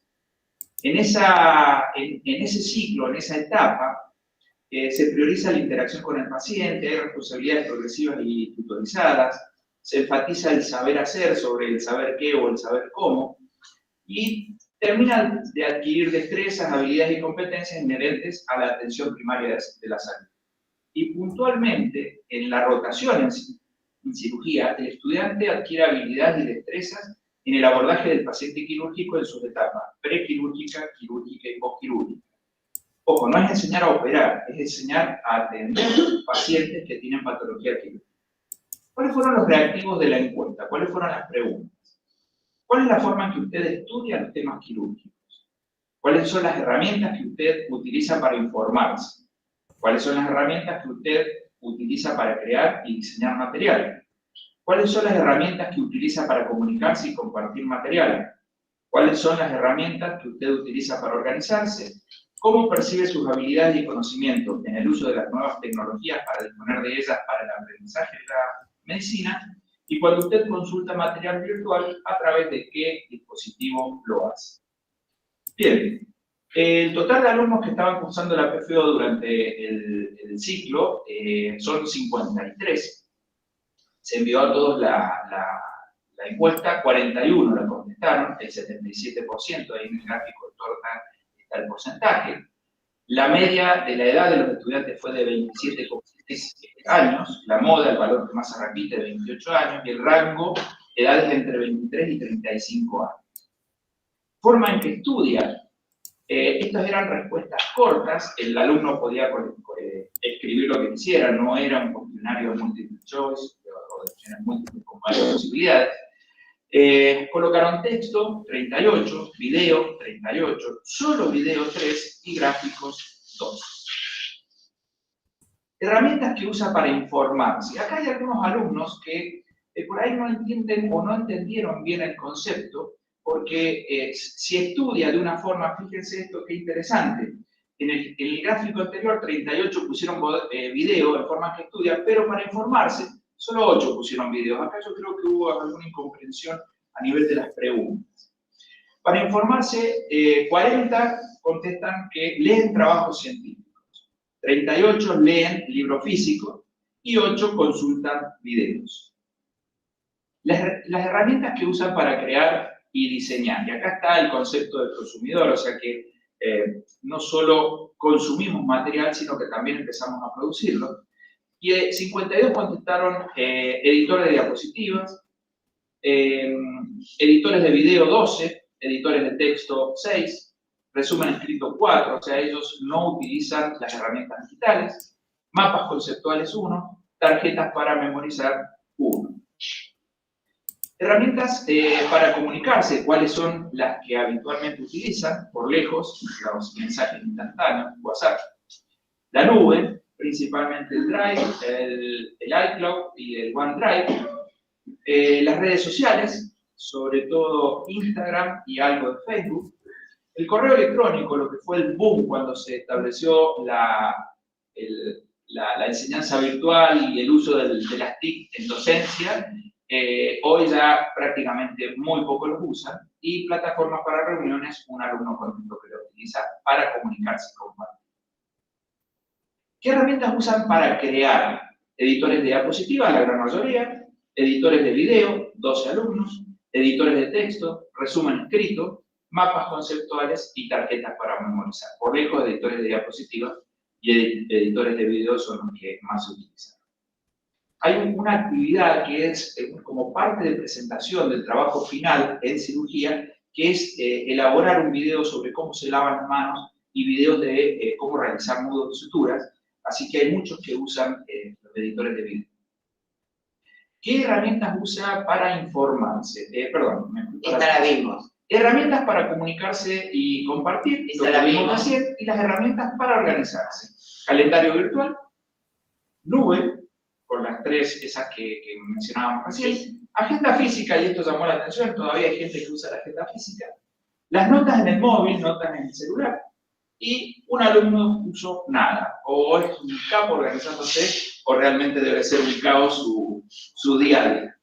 Bien, ¿cuál es la autopercepción de las habilidades que tienen los alumnos para el manejo de las tecnologías de la información y la comunicación? Vean ahí que la gran mayoría contestó que sus habilidades son buenas, el 55%. El 15% puso un nivel ni bueno ni malo. Hoy sabemos que todos los alumnos jóvenes, el promedio de edad es de 27 años, todos manejan en mayor o menor medida las herramientas, los dispositivos virtuales, los dispositivos digitales. El 26% puso muy bueno. Esto, acuérdense que la autopercepción, esto está relacionado con las escalas de Likert, que hay distintas formas de medirlo, pero tiene un gran problema la autopercepción, que es una medida subjetiva. Esa medida subjetiva está influenciada por el nivel de exigencia de quien lo responde. Hay gente que es muy autoexigente y nunca va a llegar a decir, mi nivel es muy bueno, y hay gente que es un desastre, así entre comillas, y que porque le fue bien en tal o cual tema, dice, oh, soy un capo y pone muy bueno. Entonces, haciendo esa salvedad, pero bueno, esto nos sirve para orientarnos, que la gran mayoría tienen altos conocimientos para el manejo. Si bien puede ser instrumental, quizás no simbólico, y bueno, con el tema de las pedagogías emergentes y todo eso, también es para tratarlo, pero sabemos que la gran mayoría se manejan muy bien. El dispositivo que utiliza preferentemente para el acceso a la información o todos los componentes del PLE, el 77% contestaron notebook. Les mandé esto a los españoles que me corrigieron el trabajo para presentar, me pusieron ordenador portátil. Lo mismo en Azure, fíjense la computadora personal de escritorio, que está en tercer lugar, ya se dejó de usar prácticamente la computadora personal de escritorio. En el segundo lugar queda el celular inteligente, el smartphone, que todos hoy tenemos un celular. Y la tablet, o tableta, también término corregido por los republicanos, que yo mandé tablet, y me dijeron, no, tableta, es del 2%. Bien, puntos de partida para la discusión. Las TIC ya se usan en educación. partiendo del PLE de los estudiantes, que era el objetivo de esto y es lo que estamos conociendo, y el término de pedagogías emergentes, que es todo aquello que tiene que ver con lo que desde el punto de vista de la pedagogía intenta aprovechar el potencial comunicativo, informacional, interactivo, creativo e innovador de las TIC. Tenemos ciertas cosas. O sea, ¿para qué nos sirve esto? Bueno, el docente, en base a esto, debe desarrollar competencias y habilidades en entornos digitales y entender el nuevo papel en el proceso de enseñanza. Dicho en otras palabras, si todos mis alumnos estudian por videos, y bueno, yo tendré que empezar a editar videos y empezar a generar información a través de ese medio, de ese formato multimedia. Las instituciones de educación deben reevaluar periódicamente sus currículos, esquemas de enseñanza, métodos de evaluación, y con ello implica la forma, digamos, para llegar bien desde lo operativo y desde lo tecnológico. Estos métodos de evaluación es terrible, porque seguimos preguntando qué dice la página 37 del libro, y estamos viendo al chico que estudia por video. Y por eso todavía tenés uno que estudia con tarjetas de memorización. Claro. No desapareció. Sí, sí, sí. Bien, se debe aportar ideas que faciliten la integración de aspectos tecnológicos y pedagógicos en un entorno flexible de colaboración e intercambio, desde la acción regulada por el propio estudiante. Adquiere relevancia hacer hincapié en el desarrollo de competencias en los estudiantes para desenvolverse con fines académicos en entornos virtuales. Manejan muy bien las tecnologías desde perspectivas tecnológicas e instrumentales. Ahora hay que ajustar cosas para que lo manejen desde posiciones simbólicas de instrucción. Y entendemos que es necesario potenciar las competencias metodológicas del profesorado para la incorporación de estos nuevos modelos a la práctica educativa. Y como conclusión, debemos conocer a nuestro alumnado y sus preferencias para poder diseñar estrategias de enseñanza. Esta es la bibliografía que fue utilizada, y como para descontracturar un poquito, como parte de la maestría, nos hicieron hacer un meme. Este fue el que hice yo, cómo me lo imaginaba yo, cómo me ve mi mamá, cómo me ve mi familia, los primeros días y los últimos días, cómo me ven mis compañeros, el cartel ese que ayuda, cómo la voy llevando entre la computadora, las conexiones, la electricidad, que a veces más de uno a partir del cable se ha desconectado de la computadora. Cómo me ven mis alumnos cuando queremos innovar y a este qué le pasa. Y bueno, si vale la pena, yo creo que sí. Bueno, muchas gracias. Muy bien, muy interesante. Muchas gracias, Juan Alberto. A los que nos están siguiendo virtualmente les decimos que nos levantamos las dos porque queríamos ver, compartir la cara con ellos, y entonces, no solo con ustedes, como hemos hecho, entonces nos fuimos hacia espacios donde pudiéramos compartir la mirada con ellos. Muy bien con el tiempo. No sé quiénes están ahí, alguna pregunta que tengan, que quieran hacer. ¿Hay alguien que levantó la mano? Sí, Alejandro, adelante. Hola. ¿Cómo están? La verdad que, bueno, yo más que pregunta es también felicitarlo por la presentación y sobre todo por el final que me encantó. Yo en lo particular, digamos, me fanaticé bastante también con el tema de los entornos personales de aprendizaje, porque es algo que a diario lo vamos modificando, ¿no? De manera constante, y cada herramienta que vamos aprendiendo la vamos incorporando, y ya no consiste en solo poner la estrellita de destacado, sino que ahora tenemos que usar herramientas para organizar tantas cosas que queremos ver y hacer. Ahí, como también dijo en la bibliografía, Jordi Adel, un capo en esto, Linda Castañeda también, que se basa en los 4 mira lo que encontré, mirar lo que sé, mirar cómo lo comparto, cómo me organizo. Pero a mí me encantó mucho el tema de cuando vi este seminario, Jorgelina Plaza, que la tuvimos ahí, nos enseñó el cómo nos organizo, cómo me organizo. Y la verdad que eso es crucial, porque nosotros como docentes y a veces como estudiantes tenemos esto, abrimos Google, ponemos buscar lo que sea, y empezamos a abrir pestañas, y después entonces tenemos que organizarnos, a ver qué es lo importante, o sea, entonces todo eso juega la planificación, qué queremos hacer, hacia dónde vamos a ir, porque llega un momento en que tenemos 20.000 pestañas abiertas, nos perdemos, no tenemos el tiempo, lo guardamos ahí en favorito con estrellita, y entonces, bueno, es muy importante saber organizarse, y obviamente todos tenemos distintas maneras, pero poder, digamos, compartir esto, ¿no? De cómo te organizás vos, cómo me organizo yo, muchas veces nos ayuda a incorporar herramientas muy productivas. Así que solo eso, me encantó la presentación. Bueno, muchas gracias. Gracias, Alejandro. Veo que siguen los aplausos por ahí, así que bueno, muy bien. Creo que es muy interesante todo lo que venimos conversando, vinculado a cómo tenemos que ir actualizando lo que hacemos, cómo ir modificando nuestras prácticas en cómo damos la clase y ni hablar en cómo evaluamos, que ya venimos hablando ya de hace rato de estos temas, que no hay una evaluación tan exacta que nos sirva para poder medir todos los aspectos que queremos medir, pero sí estuve mostrando acá que en realidad la gente también va cambiando cómo estudia, cómo busca, cómo se actualiza, cómo se comunica, cómo guarda esa información, si usa la agenda de papel o no. Para muchos la agenda de papel, tener una secretaria en tu profesión, es más común la agenda de papel que guardar en el celular, como hacemos, por ejemplo, nosotros que somos más docentes, cuando tenemos una evaluación lo anotamos, o tenemos una reunión lo anotamos en el celular. Pero estas cosas son del mundo cambiante y vamos a tener que estar muy alertas para poder llegar y estar a la par de todos nosotros, y estar al día con todo.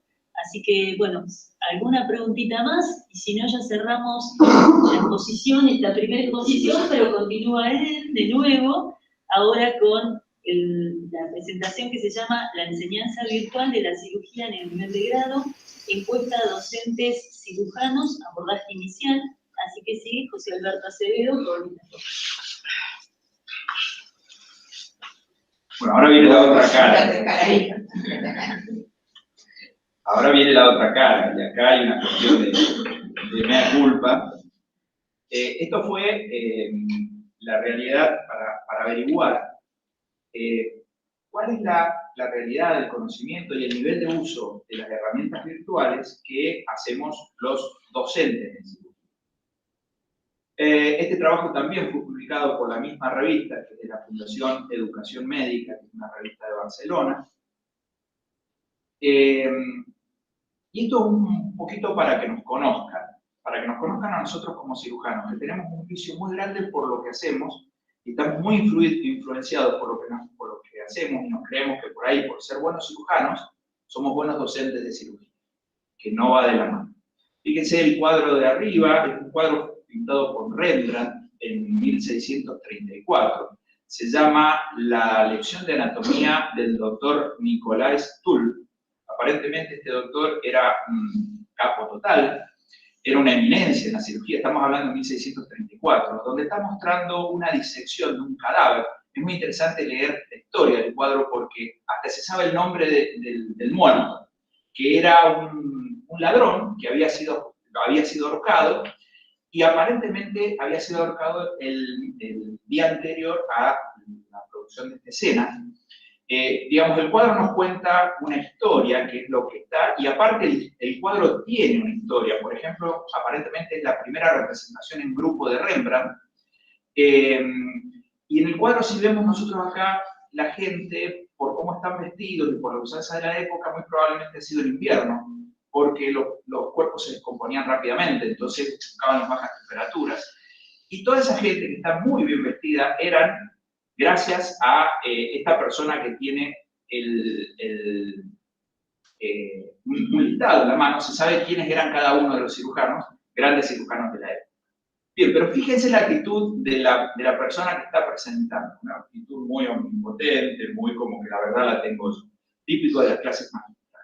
A eso le agregamos la foto de abajo, fíjense el famoso anfiteatro de la cirugía, donde el cirujano que está ahí, bueno, es una estrella de rock. Esta foto es de 1910, ambas son de dominio público, y a esto le agregamos todo lo que tiene que ver con la educación prusiana. Vean el cuadro, ese hace referencia a la película de Walt de Pink Floyd, donde se cuestiona mucho esta cuestión de la educación y el maltrato a los alumnos y todo eso. Pero eso fue, y fíjense la foto inferior, el resultado de algo necesario, que es la organización en el quirófano, donde hay un cirujano, un primer ayudante y un segundo ayudante, y cada uno toma decisiones. No puede cada uno tomar decisiones, sino que esto es algo escalonado por cuestiones hasta de responsabilidad. Entonces no hay así horizontalidad y esa cosa que nosotros como cirujanos muchas veces lo trasladamos a otras partes de nuestra vida, la tengo a mi señora acá al lado que puede llegar a dar fe de eso. Bueno, y mis hijos probablemente me estén escuchando a través del canal de YouTube. Pero fíjense esto, que fue muy, muy útil para la época, el modelo halteriano de la educación en cirugía. Halter, en 1890, creó la residencia de cirugía. Y lo que está remarcado en rojo, dice, veo una, hago una, enseño una cirugía. O sea, yo veo cómo se opera, opero y enseño cómo se opera. Y eso ya era el concepto de enseñanza de cirugía. O sea, deja de lado un montón de cuestiones que hoy sabemos que no, pero para el momento eran muy útiles. ¿Por qué viene eso? Porque nosotros, bueno, aplicamos eso a la docencia, o históricamente aplicamos eso a la docencia. Fíjense la foto de abajo, a donde estoy yo operando. Mi ayudante es la persona que está, mis dos ayudantes son la que está atrás, que es una residente del último año, una doctora que está en clase cirujana, y la que está al lado es una estudiante de medicina, que bueno, es mi hija, pero estamos cubriendo distintos niveles de docencia y de enseñanza. Para estar ahí, el alumno hizo muchas cosas, no es que vení, yo te muestro, y hay una cuestión que tiene que ver con el desenvolvimiento nuestro como docente. Haciendo esta salvedad y sabiendo que tenemos que modificar y formarnos como docente, lo digo desde el punto de vista nuestro como cirujano, partimos de la base que la educación virtual llegó para quedarse. Las tecnologías aplicadas a la educación han generado cambios terribles, entre ellos el concepto de pedagogías emergentes, conjunto de enfoques, ideas pedagógicas no bien sistematizadas que surgen alrededor del uso de las TIC en educación y que intentan aprovechar su potencial comunicativo, informacional, colaborativo, interactivo, creativo e innovador en el marco de la nueva cultura del aprendizaje. Bueno, los ambientes virtuales de aprendizaje son un reto a enfrentar y el docente debe desarrollar nuevas competencias y habilidades en los entornos digitales. El objetivo era realizar un diagnóstico de situación, porque todos entendemos y sabemos y nos imaginamos tal o cual cosa, pero números reales y concretos no tenemos. Entonces, hicimos una encuesta voluntaria, el cuestionario de Google. Los médicos, la población en estudio fueron los médicos cirujantes de la cátedra de cirugía, de docentes de cirugía de la cátedra de medicina y cirugía de la Facultad de Ciencias Médicas, de la cual yo formo parte, yo también contesté este cuestionario. ¿Cuáles fueron los reactivos de la encuesta? ¿Cuál cree usted que es la mejor manera de aplicar la enseñanza virtual a la docencia de grado en cirugía? ¿Ha realizado alguna capacitación formal en enseñanza virtual? ¿Cuál es su nivel de conocimiento para hacer uso de los recursos digitales y aplicarlos a la docencia? ¿Qué recursos digitales utilizó y con más frecuencia en sus clases? ¿Qué material multimedia utilizó para el dictado de sus clases? ¿Qué material multimedia cree usted que es el mejor para el dictado de la asignatura? ¿Quiénes fueron los autores del material multimedia utilizado? ¿Qué tipo de material multimedia elaboró para sus clases? ¿Qué sugeriría para mejorar la educación virtual en la cirugía en el nivel de grado? Y en cuanto a la enseñanza virtual de la cirugía en nuestro medio, ¿cuáles cree que serán los avances en un futuro próximo? Bueno, se hicieron 14 son los docentes, fueron invitados todos a responder, 10 respondieron, el 71.4%. Las características de la población, sexo masculino 7, sexo femenino 3, otro ninguno contestó. Edad promedio 47 años, con una moda de 54, yo tengo 55 años, un rango entre 36 y 67 años. Años de médico, promedio 22 años, un rango entre 8 y 43. Años de especialista en cirugía, promedio 18 años. Y hay un rango entre 3 y 38 años. Fíjense, hay chicos, les digo chicos porque al lado de uno ya tenemos varios años de especialista.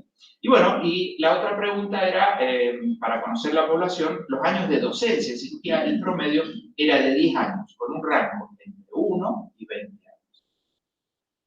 La mejor manera de aplicar la enseñanza virtual, y acá hay cuestiones conceptuales, porque las respuestas fueron muy vagas. Quizás está mal elaborada la pregunta, o quizás es lo que entiende la población por enseñanza virtual, que es algo muchísimo más complejo que optimizar las plataformas virtuales o mejorar formatos híbridos o realizar talleres. Si recibió capacitación formal, bueno, la mitad que sí y la mitad que no.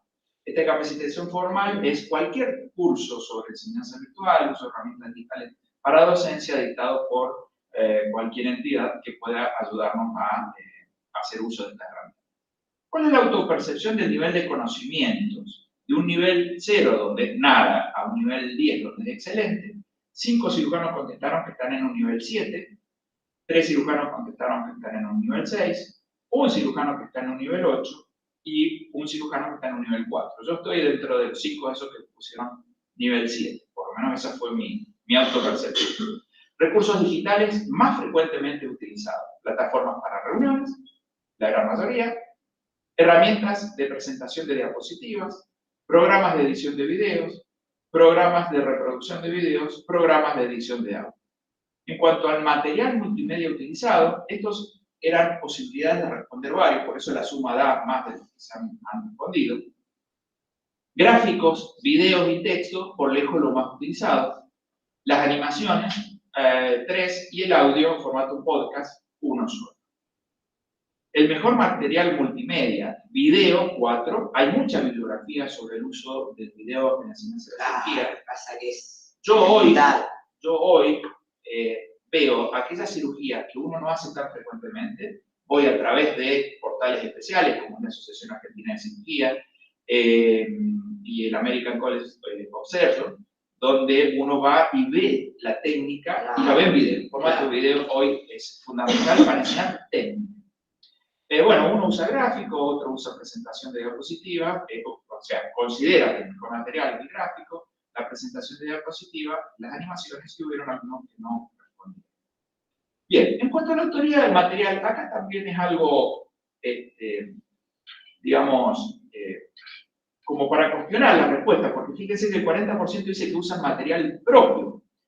Y material propio es material elaborado absolutamente por uno. O sea, si uno pone una diapositiva de una foto de un libro, ya está, ya no es material propio. La gran mayoría contestó que el 60% trabaja con material propio y material de terceros.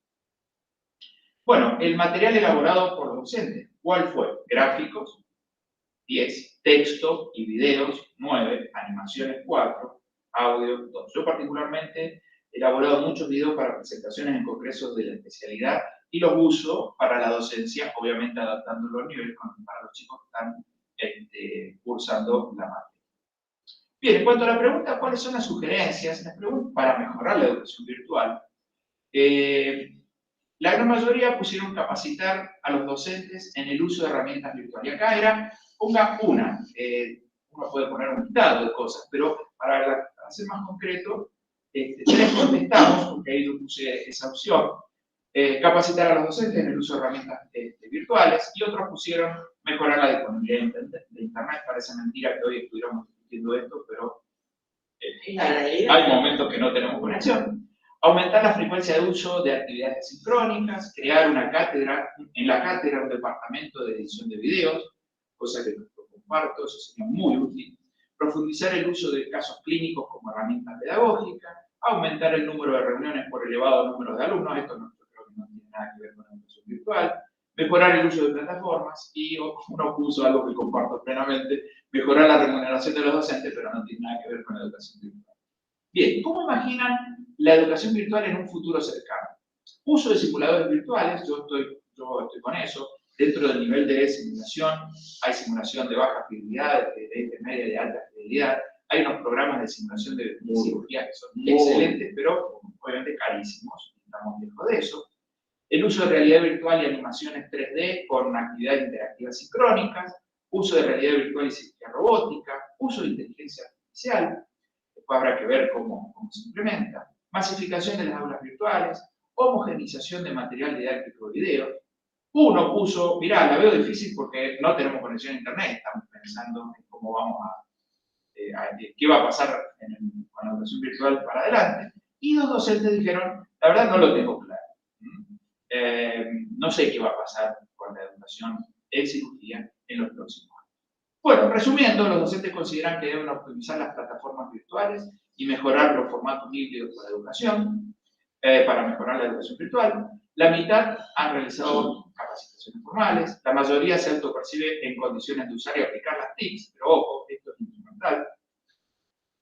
Los recursos digitales más usados fueron las plataformas plataformas para reuniones, herramientas para presentaciones en formato diapositiva. El material multimedia más usado fue videos y gráficos. El mejor material multimedia considerado por docentes, el video. La autoría del material propia y combinada con otros autores. La sugerencia, capacitar a los docentes en el uso de herramientas virtuales. Y en el futuro cercano ven lo que dijimos recién, simuladores virtuales, programas de realidad virtual, cirugía robótica y el uso de la inteligencia artificial. Bueno, este es un primer acercamiento al uso de la educación virtual por los docentes cirujanos.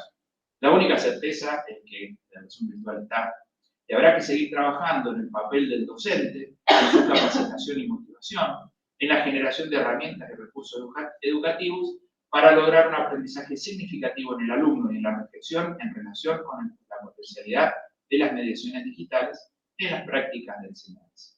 Y si me permiten, bueno, esta es la bibliografía utilizada, que es la bibliografía que figura en el trabajo que publicamos. Y bueno, esta es la manzanita que le da el alumno al profesor. Le quiero agradecer a todas las autoridades de la maestría. Principalmente le quiero agradecer a mi familia por el aguante, porque nosotros, particularmente yo, termino 20, 30, 21 y llego a casa a ponerme a hacer cosas de la maestría hasta altas horas de la noche. Va a servir. Sí que sí. Téngale paciencia. Sí que sí. Bueno, a mis compañeros de la maestría, yo puntualmente a Ricardo Vicentino, coautor de esta actividad, él es médico pediatra, no pudo estar, pero es una actividad muy interesante, digamos, hemos intercalado muchas cosas para poder hacer esta presentación. Bueno, muchas gracias. Gracias, socio Alberto. 14 minutos, ¿no? Súper No, bien, no tengo ninguna duda. Es cirujano, no hay nada que hacer. Exactitudes. Tengo una pregunta, ¿en qué está hecha la presentación? En Power. Yo sé que Power hay muchos que no les gusta, pero decidí hacerla porque realmente me siento muy cómodo. He trabajado mucho con Generia y con Prezi, pero viste cuando uno dice vamos a lo seguro. Porque justo yo te iba a elogiar eso. La pregunta fue puntual. O sea, porque nadie está obligado a usar lo que está de moda. Uno tiene que usar lo que usa mejor uno. Entonces, sí, la pregunta fue capciosa, digo, para que todo el mundo viera que se pueden hacer todavía muy buenas presentaciones en Power. Bueno. Dejamos abiertas las preguntas para los que están, y bueno, vienen los aplausos, ahí vemos. Muchas gracias. Si hay alguien que quiera hacer una pregunta, ahí veo, me parece. Damos una última preguntadita si están los españoles, por las dudas. Ahora que tenemos acá a María Alejandra, que querías hacer una pregunta, María Alejandra. Se fue la manito de María Alejandra. Bueno, agradecerte mucho la presencia, sabemos que es una profesión que también a veces impide estar en los momentos que uno quiere estar y participar en los lugares donde desea participar, y el haber compartido esto que seguramente ha sido una experiencia valiosa que posiblemente no muchos durante la maestría tienen, de poder publicar algo en una revista que no sea argentina. Y eso hace que nos animemos y que quienes están escuchando se animen también, así como los chicos con el intercambio, se animen a publicar en otros sitios que no sean necesariamente los más cercanos, y probar y que te corrijan y aceptar esas correcciones como comentaste, que a veces tenían que ver con el lenguaje, no tenían que ver con el formato, pero que son bienvenidos y que ayudan a que nos animemos a seguir publicando. Un pequeño comentario al respecto, que es el tema de, yo he publicado cuestiones que tienen que ver en la revista argentina de cirugía, en la prensa médica argentina, con cuestiones de medicina y puntualmente de cirugía. Pero esto para mí era algo totalmente nuevo y fue gracias al tiempo disponible durante la pandemia lo que me permitió ponerme a hacer una investigación científica de la docencia, de nuestras prácticas docentes, no en el día a día. No da tiempo. Y es una profesión que también nos parece, porque las de los demás. No, yo creo que hoy en día íbamos cerrando. Primero, preguntamos si están los españoles. Queda un trabajo más después. Queda un trabajo más después. Bueno, entonces escuchemos el otro trabajo, porque si no... Nos pusimos a charlar lindo. No, pero estamos bien con los tiempos. No hay ningún problema. Bueno, pasamos al último trabajo que se llama Disrupción Educativa, Literatura y Enseñanza en Soportes Digitales, elaborado por Sergio Quiroga del Instituto Cultural Argentino de Educación Superior. Sergio, adelante. Buenos días a todos, ¿me escuchan bien? Perfectamente. Sí, perfecto. Bueno, yo estoy ahora en una escuela porque estuve trabajando en la mañana y pedí permiso para compartir esta reunión con todos ustedes. Muy interesante los trabajos. Y bueno, voy a comentarles algunas inquietudes que tengo. También soy alumno de la maestría. Ya tengo una maestría en educación superior y estoy haciendo el doctorado en la Universidad Nacional de San Luis. Bueno, siempre me ha interesado este tema de la educación en soporte digital y por eso he cursado obviamente la maestría. Esta es una propuesta de formación docente que he pensado para desarrollar en la provincia de San Luis siempre desde que cursé la maestría el concepto de disrupción me ha interesado mucho. Voy a compartir con ustedes algunas definiciones.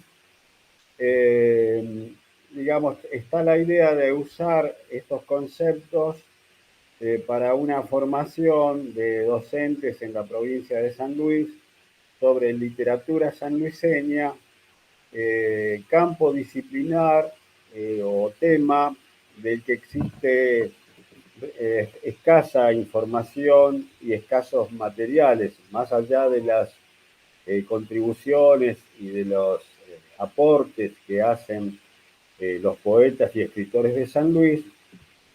No hay estudios, digamos, y libros que estudien, digamos, el aporte de estos escritores, de estos poetas.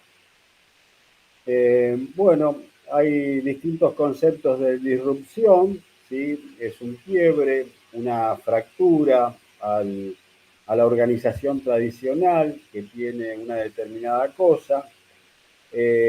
Acá vemos algunas definiciones de educación disruptiva. Por ejemplo, un documento de misiones incorpora metodologías. Tenemos conjunto de acciones, estrategias y metodologías de enseñanza, con innovación, con transformación de los procesos educativos. Otra definición, aquellos procesos donde se integra la tecnología y crea cambios en las aproximaciones docentes de estos dos autores. Otros conceptos de Soria, Ortega y Carriolach, que dicen que la innovación disruptiva promueve un cambio radical y provoca nuevas formas de aprender. En tanto, Bauer y Christensen caracterizan a una tecnología disruptiva como un artefacto o propuesta de valor radicalmente diferente a lo disponible. Helber y Freebody llevaron el término al plano educativo, la idea de disrupción, la idea de pedagogía disruptiva, afirmando que crea cambios en las aproximaciones docentes porque anima a llevar nuevas formas de enseñar. ¿Sí? Bueno, estas son ideas de un terreno emergente que es la disrupción en las aulas, la disrupción en las clases con soporte digital. Antes de que pases, me están pidiendo si por favor lo podés poner en modo completo la pantalla con el IPC para que se vea bien la imagen, porque no la están viendo bien. Gracias. Sí, la tengo en modo completo. Yo la veo en mi pantalla toda. Tal vez Podrías presionar la tecla F5 y ahí se te va a ampliar. A ver. Está F5 y te pone modo presentación, así se ve mejor. Sí, sí, está en modo presentación. Eso me llama la atención. Nosotros no estamos viendo así. Bueno, No lo que no se ve puedas, eso. lo que puedas. Sí, por ahí las imágenes están recortadas, pero debería aparecer todo el texto.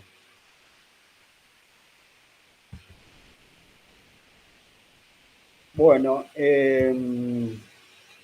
estos son conceptos, digamos, que he reunido de educación disruptiva y proponemos, digamos, una síntesis de estas ideas de distintos autores. Vemos que en la disrupción tenemos una integración tecnológica, un cambio radical, digamos, un quiebre en la organización tradicional de las clases, personalización del aprendizaje, vinculación con la realidad, ambientes de aprendizaje, digamos, como un entorno dinámico, integral, como una comunidad de aprendizaje, y un enfoque interactivo entre el estudiante y su medio ambiente. La idea de ofrecer esta propuesta de formación a los docentes de la provincia de San Luis sobre poetas sanluiseños tiene alguna experiencia previa, que es el trabajo en 6º año del nivel secundario en la materia lengua y literatura, donde los estudiantes indagaron en poetas de la ciudad de Villa Mercedes, más precisamente, y realizaron videos alusivos que presentamos en la Semana de San Luis, en la semana del 25 de agosto pasado, hablando de poetas de Villa Mercedes como Adandoniu, Jorge Adandoniu, Enrique Menollo, Luis Recia, y también el gran poeta y el más conocido de San Luis, Antonio Esteban Agüero.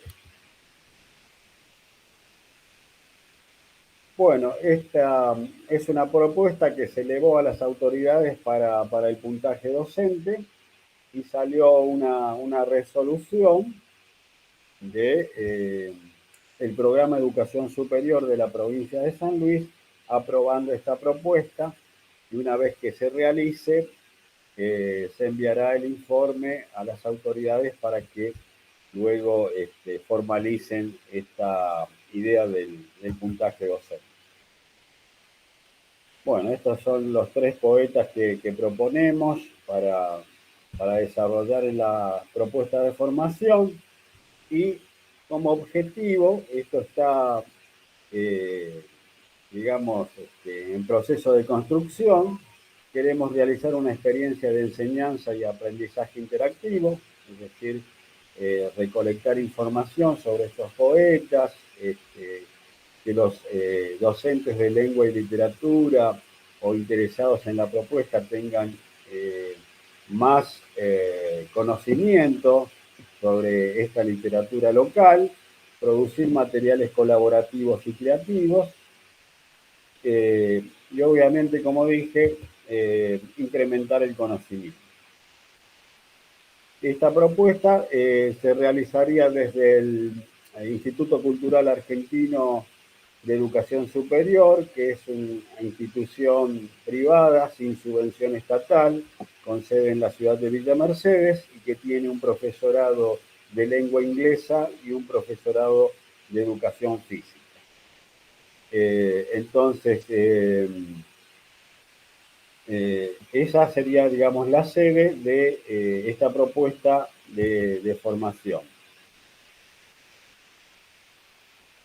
Y bueno, esto ha sido mi aporte a este seminario, a esta mesa del workshop. Voy a ver si puedo dejar de compartir, porque se me están pasando distintas diapositivas.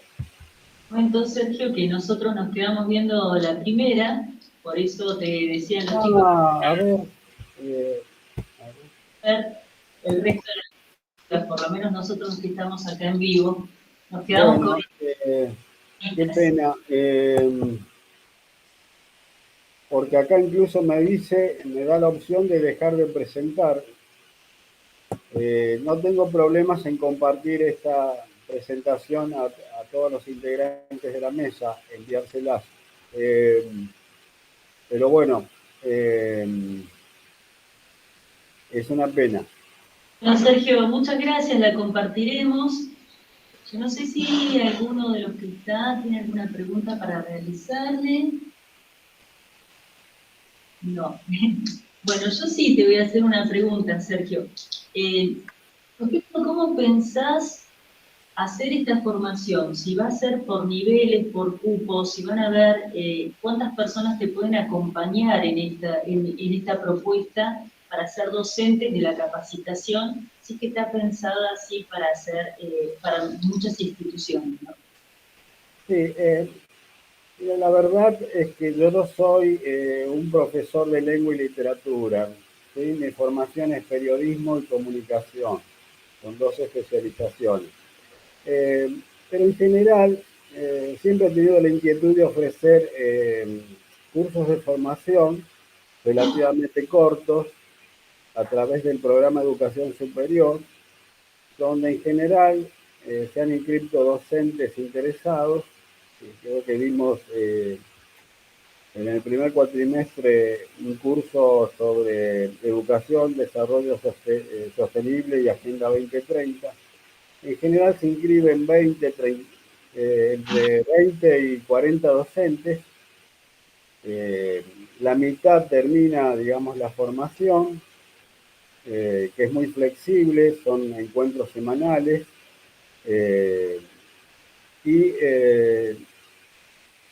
Si bien está abierta esta posibilidad de participar de este curso, hasta el momento tenemos 11 inscriptos.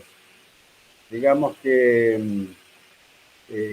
con un grupo pequeño nosotros creemos que podemos trabajar adecuadamente con los docentes, armar una comunidad de aprendizaje donde todos participen. En este caso tenemos planeado que los participantes lean poesía, como una especie de café literario, que produzcan materiales, que indaguen en la vida un poco de los poetas.